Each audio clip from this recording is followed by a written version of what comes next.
सच्ची गीता सार, अंधकार से प्रकाश की ओर।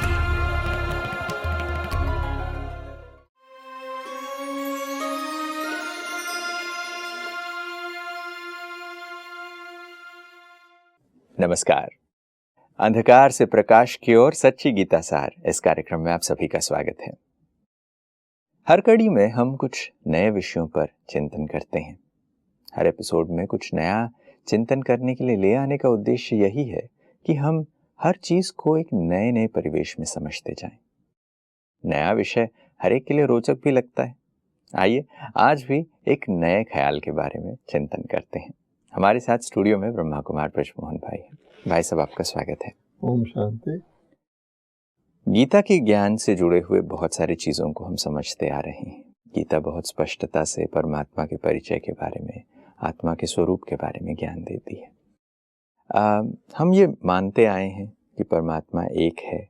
बहुत सारे लोग कहते भी हैं इस चीज को। जब हम देवी देवताओं की उपासना करते हैं तो ब्रह्म देवाय नमः, विष्णु देवाय नमः कहते हैं।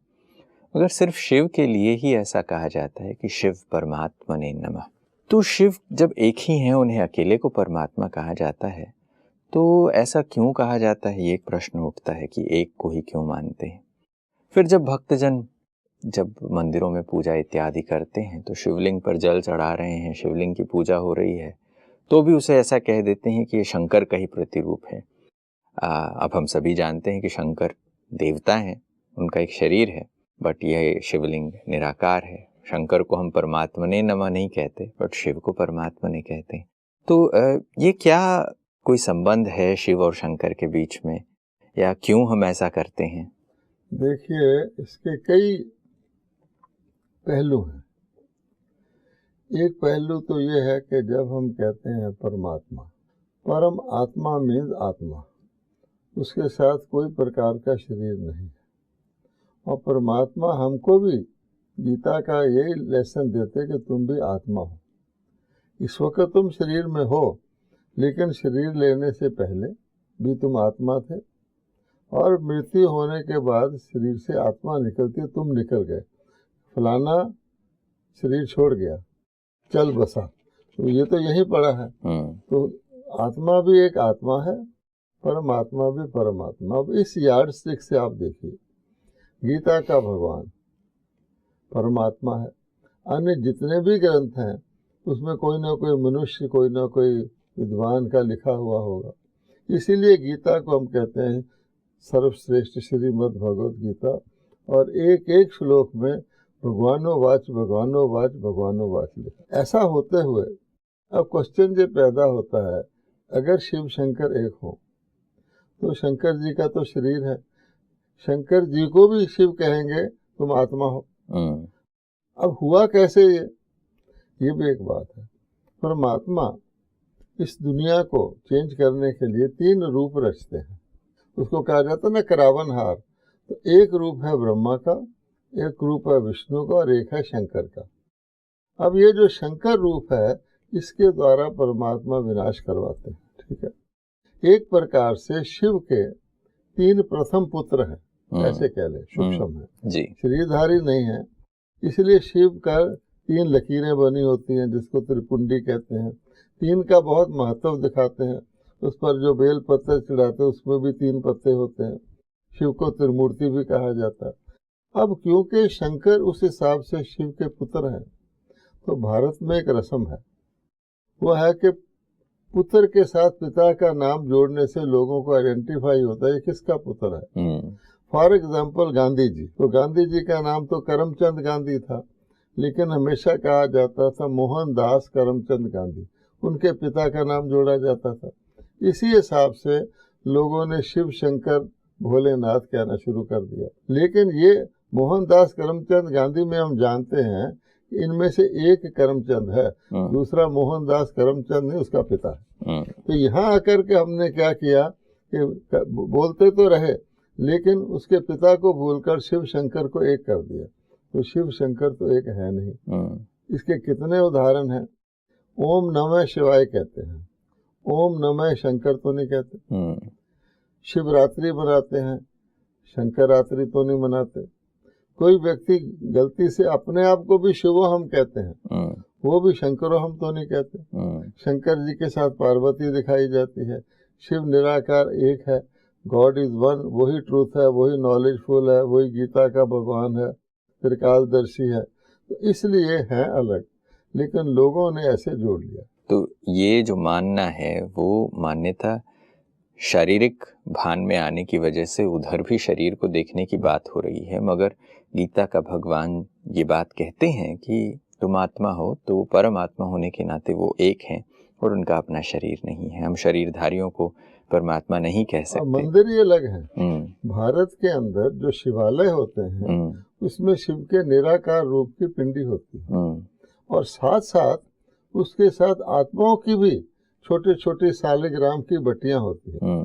अगर वो कोई कह दे ये शंकर की प्रतिमा शिवलिंग है, तो बट्टियां किसकी प्रतिमा है?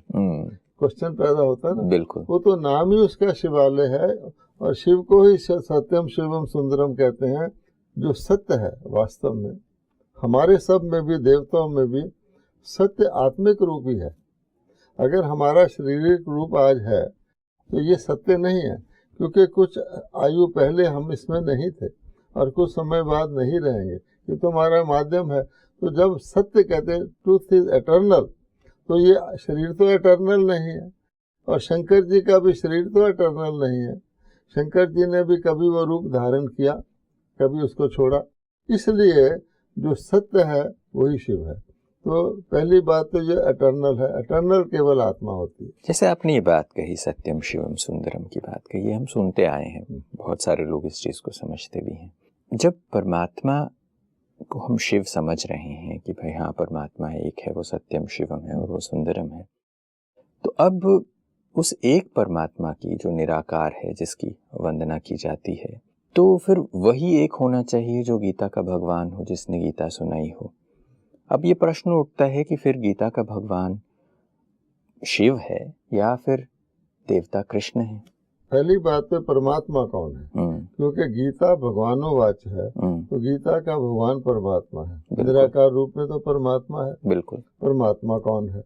अगर हम शिव शंकर भी कह देते हैं तो गीता का भगवान शंकर होना चाहिए, देखा जाए तो। शरीर कोई कहे, लेकिन भगवान कहता है मैं शारीरिक रूप लेता ही नहीं, और इसीलिए मेरा अवतार कहा गया है, डिवाइन डिसेंट कहा गया। मैं अवतरित होता हूँ, दिव्य जन्म लेता हूँ। गीता में साफ साफ लिखा हुआ है, मैं माता के शरीर से बच्चे की तरह जन्म नहीं लेता हूँ, क्योंकि ना शरीर लेता हूँ ना छोड़ता हूँ, मैं कर्म से भोग से अलग हूँ। इससे पता लगता है कि निराकार शिव ही परमात्मा गीता का भगवान है। और जिसको वो शंकर शिव कहते हैं, शंकर को भी भगवान नहीं कहते गीता का, तो श्री कृष्ण को कैसे कहेंगे? श्री कृष्ण के साथ हमेशा देवता कहा जाता है। अब भगवान गीता में क्या कहता है? मुझे याद करोगे और मैं जो हूँ, जितना हूँ, उसी रूप में मुझे याद करोगे तो तुम आत्मा के पिछले जन्मों के विक्रम विनाश होंगे। मैं तुम्हें गारंटी करता हूँ, तुम्हारे पाप दगत होंगे, तुम पापों से मुक्त होंगे। अच्छा, क्या श्री कृष्ण के शारीरिक रूप को कोई याद करेगा, उसको परमात्मा की याद कहा जाएगा? क्या उससे उसके पाप दगत होंगे? क्योंकि श्री कृष्ण पावन देवता है, पतित पावन निराकार शिव है। पतित पावन भगवान ने गीता सुनाकर बताया है, इसलिए किसी भी एंगल से उसको परमात्मा की याद नहीं कह सकते। शरीर की नाम ही परमात्मा है, तो परमात्मा शिव है। इसलिए गीता के भगवान शिव हैं, और उन्होंने जो शारीरिक रूप लिया वो अपना शरीर नहीं था। शंकर का भी अपना शरीर है, श्री कृष्ण का भी अपना शरीर है। उन्होंने ब्रह्मा, क्योंकि उनको ज्ञान सुनाना है, तो ब्रह्मा जी के शरीर को उन्होंने अडॉप्ट किया, अर्थात उसमें ब्रह्मा के शरीर रूपी रथ में प्रवेश करके गीता ज्ञान सुनाया। ये बात अगर नोट करते हैं तो सारी गीता पढ़ लें, उस पर फिट बैठती है। कहा जाता है कल्प के आदि में ब्रह्मा जी ने यज्ञ रचा, जिससे देवता उत्पन्न हुए। तो यज्ञ कोई अग्नि का यज्ञ तो हो गया नहीं, ज्ञान यज्ञ रचा, अर्थात गीता सुनाई, नर से नारायण बनाया। वो भी लिखा हुआ उसमें, ब्रह्मा जी के द्वारा यज्ञ रचा। नहीं तो कहते कृष्ण जी के द्वारा यज्ञ रचा, शंकर जी के द्वारा यज्ञ रचा, वो तो है नहीं। प्रजा सहित रचा, अर्थात सज्जों की प्रजा उत्पन्न हुई, जो जाके देवता बने। और उन्नति को पाए, गीता में लिखा हुआ। मजेदार बात यह भी है कि जब शिव की बात की जाती है तो शिव को सदाशिव कहा जाता है। जब सदाशिव कह रहे हैं तो इसका मतलब शायद ये भी हो सकता है कि उनका कोई स्वरूप बदलता नहीं, वो हमेशा शिव के स्वरूप में ही है। वैसे ही जब हम देखते हैं तो श्री कृष्ण के लिए कहा जाता है कि उन्हें श्याम सुंदर कहा जाता है। अब ये प्रश्न उठता है कि जो सदाशिव है, जिनका स्वरूप हमेशा एक जैसा ही रहता है, क्या वो कभी श्याम और सुंदर बनते हैं? अगर श्याम और सुंदर बनते हैं तो फिर वो देवता श्री कृष्ण के लिए वो महिमा कही गई है, शिव के लिए कही नहीं गई। अब श्री कृष्ण को श्याम कैसे बना दिखाते हैं कि उनको एक काली देह रूपी सर्प था जिसकी फुकार से उनका बदन काला हो गया, ऐसे बताते हैं। और वो 5 सिर वाला सांप दिखाया जाता है। तो गीता का भगवान क्या कहते हैं, सारी गीता पढ़ लें कि 5 ऐसे विष दायक चीज़ें हैं जिससे आत्मा काली होती है, अर्थात उसका अज्ञान आता है, ज्ञान प्रकाश चला जाता है, ज्ञान अंधकार आता है। वो हैं, अब गीता में देख लीजिए, काम महाशत्रु है, हे अर्जुन तू इस वैरी को मार, पूरे चैप्टर उस पर लिखे हुए हैं। फिर कहा है कि काम से क्रोध की उत्पत्ति होती है, काम क्रोध लोभ नरक के द्वार हैं, आप जोड़ते जाइए। अर्थात आत्मा का जो श्याम बनना है वो एक बॉडी के काला बनने का, सफ़ेद बनने की बात नहीं, वो आत्मा की है। अनेक जन्मों तक जो आत्मा सुंदर थी, सत्यम शिवम सुंदरम, शिव ने वो उसको बनाया था, प्योर थी, पावन थी, वो जब बॉडी कॉन्शियस में आती है तो पतित होती है। तो ये श्याम सुंदर शब्द शिव पर तो लागू नहीं होता। सदाशिव इसीलिए कहा गया, हम लोगों के आत्माओं के अनेक नाम रूप बदलते हैं। जब हम जन्म लेते हैं नया शारीरिक नाम मिल जाता है, आत्मा तो आत्मा रहती है। तो वो सदाशिव है, सदा एक परमात्मा है। और वो केवल ज्ञान देने के लिए एक विधि अपनाकर, क्योंकि ज्ञान हमने सुनना है, हम मुक्त नहीं है शरीर से, वो अवतरित होते हैं। प्रकृति को अधीन करके मैं अवतरित होता हूँ। मनुष्य मुझे मूढ़मती मनुष्य साधारण मनुष्यों की तरह जन्मा हुआ समझकर तुच्छ मानते हैं। सारा कुछ लिखा हुआ। ये कितनी मज़ेदार बात है कि जब हम इन चीज़ों को सुनते भी हैं, देखते भी हैं, तो भी इस पर विवेचना नहीं करते, चिंतन नहीं करते कि हम शिव को सदाशिव क्यों कहते हैं और श्री कृष्ण को श्याम सुंदर क्यों कहा जाता है। जैसे गीता में ये बातें बहुत स्पष्टता से बताई गई हैं, परमात्मा के स्वरूप के बारे में बताया गया है। क्या ये बात समझ लेने से कि चलिए परमात्मा एक ही हैं और वो निराकार हैं, वो शरीर धारण नहीं करते, इस बात को मान लेने से ये कन्फ्यूजन दूर हो जाता है कि कोई भी शरीरधारी परमात्मा का स्वरूप नहीं हो सकता? बिल्कुल। मेन बात यह भगवान क्या बताते हैं, सारा गीता सुनाने का उनका भाव क्या है। वो कहते हैं कि आप आत्मा है, जन्म बाय जन्म पुनर्जन्म लेते लेते लेते आत्मा के ऊपर बहुत सारे विक्रम या पाप कर्म या अनराइटियस एक्शन उसमें आ गए हैं, जिस वजह से आत्मा लिबरेट हो ही नहीं सकती। पिछले जन्मों का बोझ है, अगला शरीर लेती है, अगले में भी वही सिस्टम फॉलो करती है। If you keep on doing what you have been doing, you keep on getting what you have been getting, और वो दुखी होती जाती। भगवान कहते हैं गीता योग शास्त्र है। आप देखिए हर अध्याय योग के नाम से बताया गया। तो योग का मतलब है, भगवान ने कहा है, सर्वधर्मान परित्यज माम एकम शरणम व्रज। अन्य चीजें जो तुम मानते हैं उसको छोड़ो, मेरे को याद करो, माम एकम। फिर वो कहता है मन मना भव, कि मन को मेरे में लगाओ। अब मन को किस में लगाएं? गीता के भगवान में लगाना है, तभी तो पापों, मैं तुम्हें सब पापों से मुक्त करूँगा। किस में लगाना है? श्री कृष्ण जी के शरीर में लगाना है, शंकर जी के शरीर में, या ब्रह्मा के भी शरीर में लगाना है।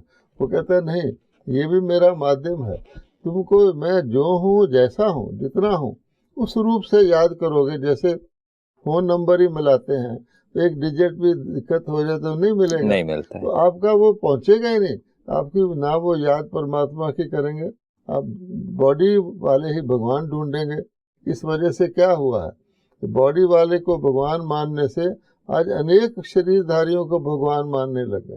राम को, गणेश को, हर एक को जो भी मिले वो भगवान है हमारे लिए। कहते हैं हिंदुओं के सारे ही देवता भगवान है, और सबके नाम के साथ भगवान लगाया हुआ ये है।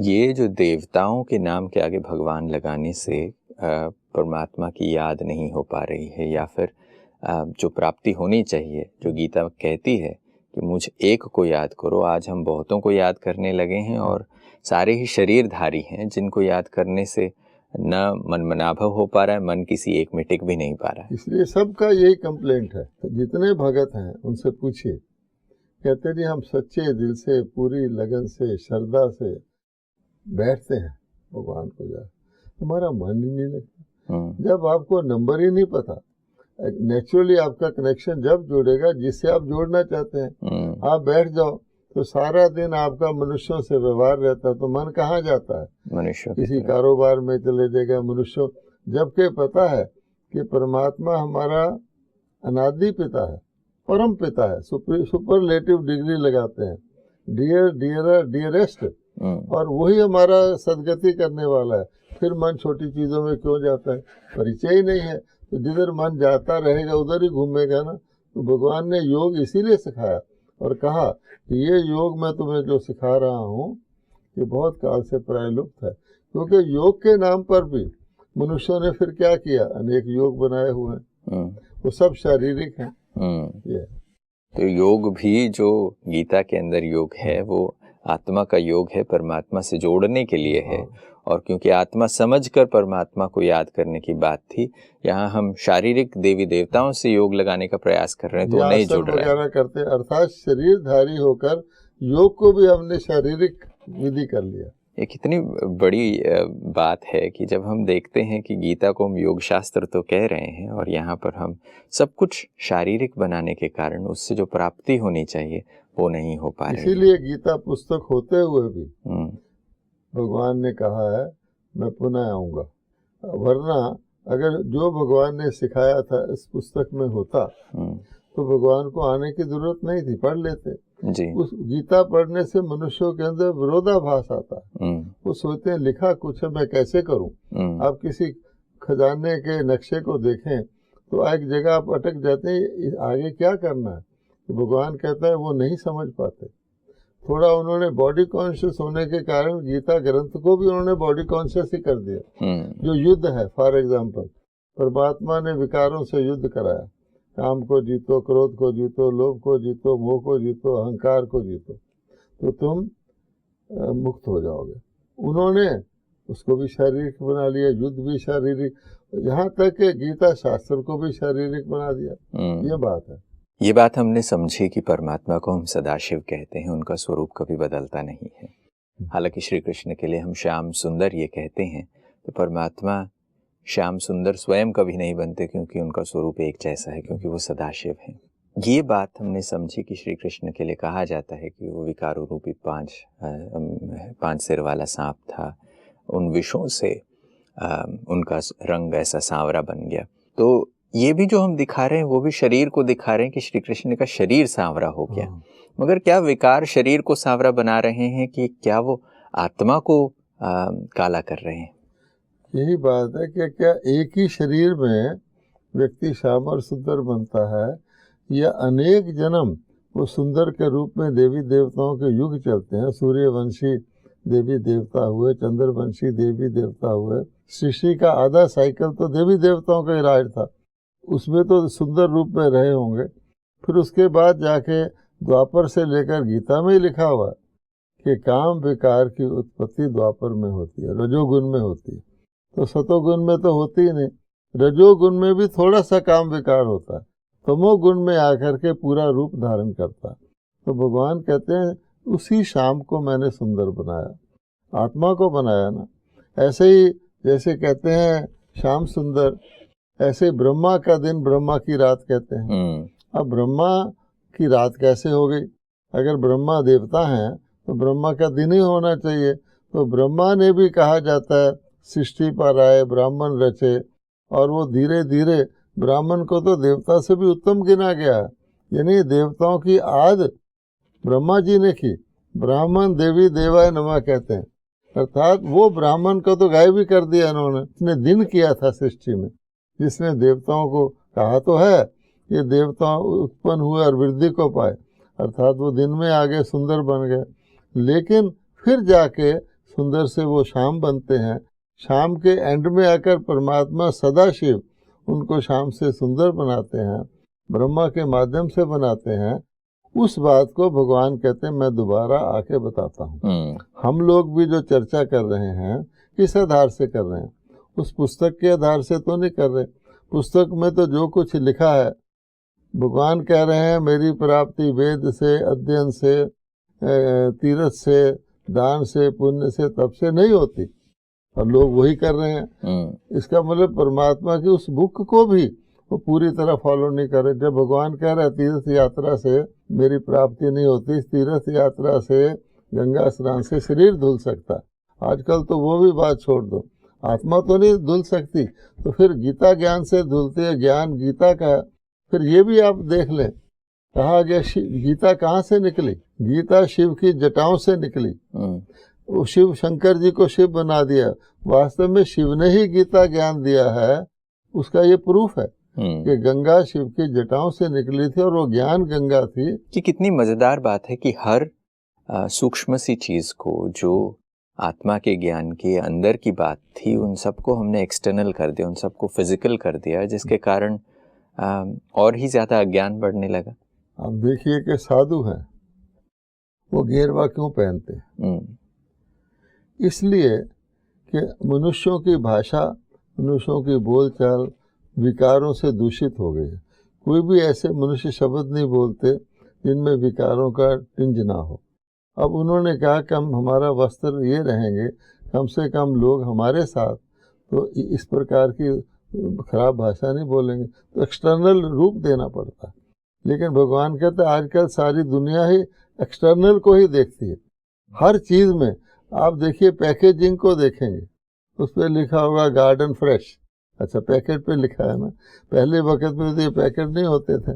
तो हर चीज़ का इतने एक्सट्रोवर्ट हो गए, सारा कुछ बाहर, सुख भी उनको बाहर का ही चाहिए। आप देखिए इंद्रियां हैं, इंद्रियां व्यक्ति की सेम तो नहीं रहती। अगर मैं अपने आप को शरीर मान लूँ तो कितनी ट्रेजिडी है। वही शरीर एक दिन उसकी इंद्रियां शिथिल हो जाएंगी। वो व्यक्ति आत्मा इच्छा रखेगी मैं ये करूं, शरीर साथ नहीं देगा, तो कितना मिजरेबल व्यक्ति फील करता। व्यक्ति के पास करोड़ों रुपया है, चीनी नहीं खा सकता कि तुम डायबिटिक हो। अरबों रुपया है, तुम मक्खन नहीं खा सकते, तुम हार्ट फेल हो जाएगा। और कृष्ण को क्या दिखाते हैं? उसके युग में तो इतना मक्खन था।